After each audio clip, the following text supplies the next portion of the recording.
სისხლის გლუკოზის ძალიან დაბალი დონე. რა უნდა გააკეთოთ ამ დროს? მოსწავლეს, რომელსაც აქვს დიაბეტი ტიპი 1, კვირაში ერთხელ ან ორჯერ შესაძლოა გამოუვლინდეს სისხლის გლუკოზის ძალიან დაბალი დონე.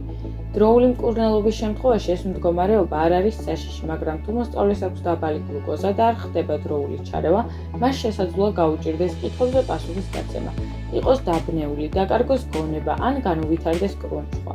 სისხლის ძალიან დაბალი შაქრის დონე არის გადაუდებელი მდგომარეობა. მიყევით შემდეგ ეტაპებს. დარჩით მოსწავლესთან. მოათავსეთ იგი გვერდით მწოლიარე მდგომარეობაში. გამოიძახეთ სასწრაფო დახმარების ბრიგადა. დახმარების მოსვლამდე არ დატოვოთ მოსწავლე მარტო. უგონო მდგომარეობაში არ მისცეთ საკვები ან წყალი, შეიძლება გამოიწვიოს დახრჩობა. დაუკავშირდით მშობლებს.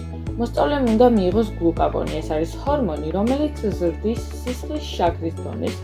მისი შეყვანა ხდება სპრეის სახით, ცხვირის ღრუში ან კუნთის ინjekციის სახით. დამატებითი ინფორმაცია მოცემული იქნება მოსწავლის მოვლის გეგმაში. გლუკაგონი სჭირდება 5-დან 20 წუთამდე ეფექტის მისაღებად, რათა გონს მოვიდეს მოსწავლე. გონს მოსვლის შემდეგ მოსწავლე შესაძლოა თავს გრძნობდეს სუსტად. გაუზომეთ შაქრის დონე და მიეცით მას წვენი ან ჟელიკონი. თუ შეუძლია, ყვება შესთავაზეთ ნახშირწყლების შემცველი საკვები, როგორიცაა კრეკერი ან გრანულას ფილე. ცოდნა თუ რა უნდა გააკეთოთ გადაუდებელ ვითარებაში არის მნიშვნელოვანი ტიპი 1 დიაბეტის მქონე მოსწავლეების მხარდასაჭერად. მოსწავლეების მოვლის გეგმის სიფრთხილით დაცვა და გეხმარება სასწავლო დღის განმავლობაში სისხლის დაბალი გლუკოზის დონისთვის დამახასიათებელი დარღვევების თავიდან არ იდეებში.